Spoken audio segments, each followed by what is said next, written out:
আসসালামু আলাইকুম। কেমন আছেন সবাই? যে যেখান থেকে দেখছেন আশা করি আল্লাহর রহমতে সবাই ভালো আছেন। আমরাও আলহামদুলিল্লাহ ভালো আছি।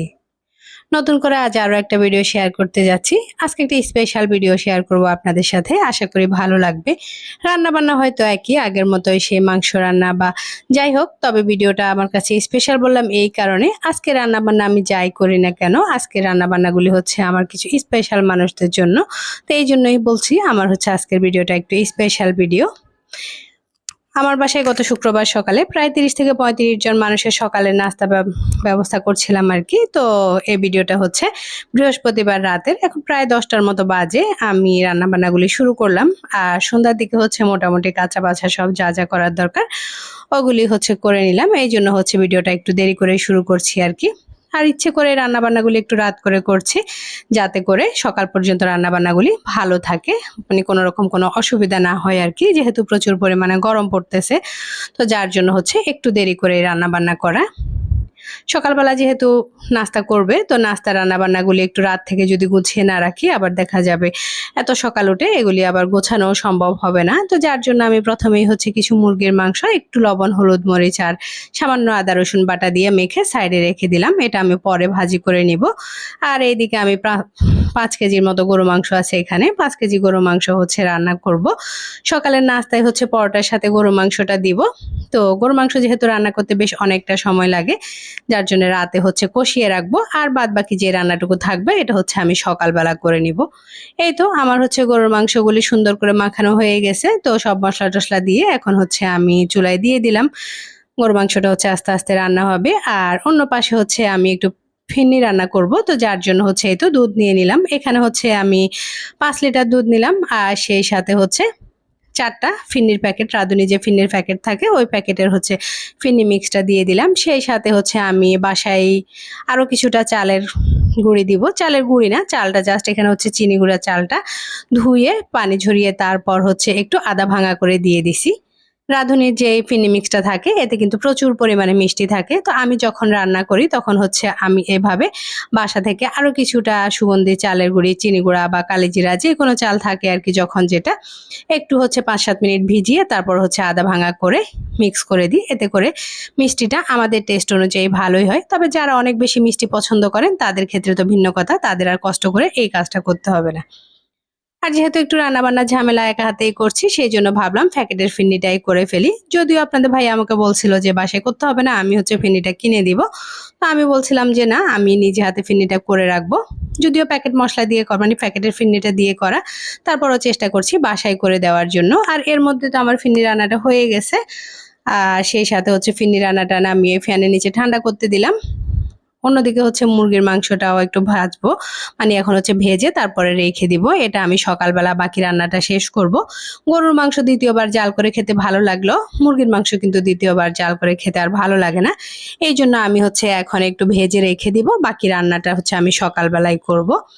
আর এদিকে কিছু ওয়ান টাইম ফিন্নির জন্য কাপ নিয়ে নিলাম। তো এই কাপগুলি ধুয়ে একটু রেখে দিচ্ছিলাম। পরে বাবু এসে বললো যে আম্মু তুমি অন্য কাজ করো, আমি হচ্ছে তোমাকে কাপগুলি ধুতে একটু সাহায্য করি। আমার বাচ্চারা কিন্তু সব সময় সাহায্য না করলেও মাঝে মধ্যে দেখা যায় যে যখন বাসায় কোনো মেহমান আসে বা বাসায় একটু রান্না বান্নার আয়োজন হয়, তখন কিন্তু ওরা খুব খুশি থাকে আর ছেলে মেয়ে দুইজনই চেষ্টা করে মাকে একটু একটু করে সাহায্য করার। তো ওরাও ওদের মতো করে টুকিটাকি দুই একটা কাজ যেগুলি ওদের পক্ষে সম্ভব ওগুলি করে দিচ্ছে, আর আমি তো আমার মতো করে যতটুকু সম্ভব করে নিচ্ছি। এই তো এরপর হচ্ছে মাংস কষানো হয়ে গেছে, মুরগির মাংসটাও ভেজে নিলাম। আর এই দিক দিয়ে ফিন্নিটাও মোটামুটি ঠান্ডা হয়ে গেছে, ফ্যান ছেড়ে টেবিলে রেখে দিলাম, এটা যাতে কিছুটা ঠান্ডা হয়ে যায়। তো ঠান্ডা হওয়ার পর এখন হচ্ছে আমরা আবার 3 জনে বসে গেলাম, এগুলি হচ্ছে এবার ফিন্নির কাপে সুন্দর করে এগুলি সেট করতে দিব। আর একটু ঠান্ডা হয়ে গেলে, মোটামুটি তো ঠান্ডা হয়ে গেছে, এরপর সেট করতে করতে যতটুকু ঠান্ডা হয় আর কি করে তারপর হচ্ছে আমরা নর্মাল ফ্রিজে রেখে দিব। ফিরনি বা মিষ্টি ডেজার্ট টাইপের খাবারগুলি তো দেখা যায় যে একটু ঠান্ডা ঠান্ডা খেতে ভালো লাগে। তো আমি হচ্ছে কাপের মধ্যে দিয়ে দিচ্ছি, তারপরে অভি আমাকে কাপগুলি নিতে সাহায্য করছে, আবার বিবা একটু কিসমিস দিয়ে দিচ্ছে উপর থেকে দেখতে যাতে একটু সুন্দর লাগে। এটা ওরই আইডিয়া, ওই বলছিল যে আম্মু উপর থেকে আমি একটু কিসমিস দিয়ে দিই, এটা হচ্ছে দেখতে আরো সুন্দর লাগবে। তো এই তো ৩ জনে মিলে হচ্ছে রাতে এই কাজগুলি হচ্ছে গুছিয়ে রাখলাম। আর এখন যে ভিডিওটা দেখতে পাচ্ছেন এটা ছিল শুক্রবার সকালবেলা। এটা প্রায় 6:30টার দিকে। মানে আমি এরও অনেকটা আগে হচ্ছে ঘুম থেকে উঠে রান্নাবান্না সবকিছু কমপ্লিট করে নিলাম। সকালবেলা হচ্ছে একটু সবজি ভাজি করে নিলাম। আর এই তো গরুর মাংসটাও বাকি যে রান্নাটুকু বাকি ছিল করে নিলাম। সেই সাথে হচ্ছে রাতে যে মুরগির মাংসটা ভেজে রেখে দিলাম ওটাও হচ্ছে রান্না করে নিলাম। তো আমি চাচ্ছিলাম যে মুরগির মাংসটা একটু ভুনা ভুনা টাইপের করব। পরে আপনাদের ভাইয়া বলল যে না একটু ঝোল রাখো, যেহেতু পরোটা দিয়ে খাবে একটু ঝোল থাকলেই হচ্ছে খেতে ভালো লাগবে। তো 6:30টার মধ্যেই আমার কিন্তু রান্নাবান্না সব কমপ্লিট। এখন হচ্ছে সব টেবিলে রেখে দিলাম। টেবিলে যেহেতু খাওয়া দাওয়া হবে না, তো এখান থেকে হচ্ছে খাওয়া দাওয়াগুলি উপরে নিয়ে যাবে। আর এই তো এনারাই হচ্ছে আমার সেই স্পেশাল গেস্টরা, আপনার ভাইয়ার বন্ধুরা আর কি। তো যাদের জন্য হচ্ছে আমি এই রান্নাবান্নার আয়োজনটা করলাম আর কি। ইচ্ছে ছিল অনেক কিছুই করার ভাইদের জন্য, তবে আসলে সময়ের স্বল্পতা, আবার বাসায় যেহেতু একটা ছোট বাচ্চা আছে, চাইলেও কিন্তু আসলে অনেক বেশি কিছু করা সম্ভব হয় না আর কি। তার মধ্যে যেহেতু সকালের নাস্তা, দুপুরে রান্না হলে কিন্তু দেখা যায় কিছুটা সময় পাওয়া যায়। যেহেতু সকালের নাস্তা একদমই 7টার মধ্যে বললাম না রেডি করে দিতে হবে, তো এই জন্য হচ্ছে আমি আর বেশি কিছু ঝামেলা করলাম না আর কি। যাই হোক ভাইয়াদেরকে নাস্তাটা দিয়ে দিলাম। আর এটা হচ্ছে আমাদের বাসার ছাদে, মানে বাসায় যেহেতু এতগুলি মানুষ একটু ঝামেলা হয়ে যাবে, তো যার জন্য হচ্ছে আপনাদের ভাইয়া বলল যে না বাসায় না, আমাদের ছাদে যেহেতু এরকম ছোটখাটো খাওয়া দাওয়ার ব্যবস্থা আছে, আমরা খাওয়া দাওয়ার ব্যবস্থাটা উপরেই করে ফেলি। তো উপরেই হচ্ছে খাওয়া দাওয়ার ব্যবস্থা হচ্ছিল। আর এইদিকে ওনারা যখন খাওয়া দাওয়ার খাচ্ছিল সেই ফাঁকে হচ্ছে আমি আমার রান্নাঘরটাও পুরোপুরি পরিষ্কার করে নিলাম। যেহেতু রান্নাবান্না যদি একটু বেশি হয়, ময়লাও একটু বেশি হয়, চুলার আশপাশগুলি দেখা যায় যে একটু তেল চিটচিটে হয়ে যায়, তো আমি আমার এই কাজগুলি হচ্ছে সেই ফাঁকে করে নিলাম। আর এগুলি করতে করতে দেখি যে ভাইয়াদের খাওয়া দাওয়া শেষ করে বাসায় হচ্ছে কতগুলি জিনিস চলে আসছে।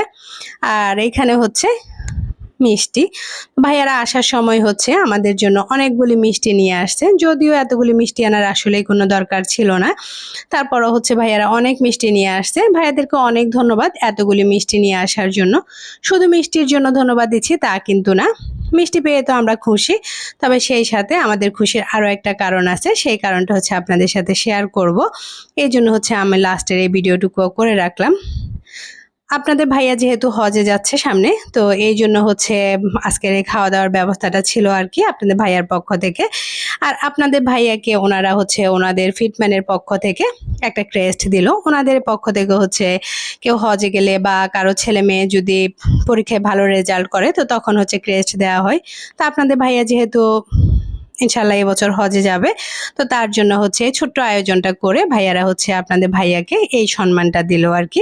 আর এটা পেয়ে তো আমরা অনেক খুশি। আসলে কিছু কিছু জিনিস থাকে যেগুলি সব সময় মনে থাকবে।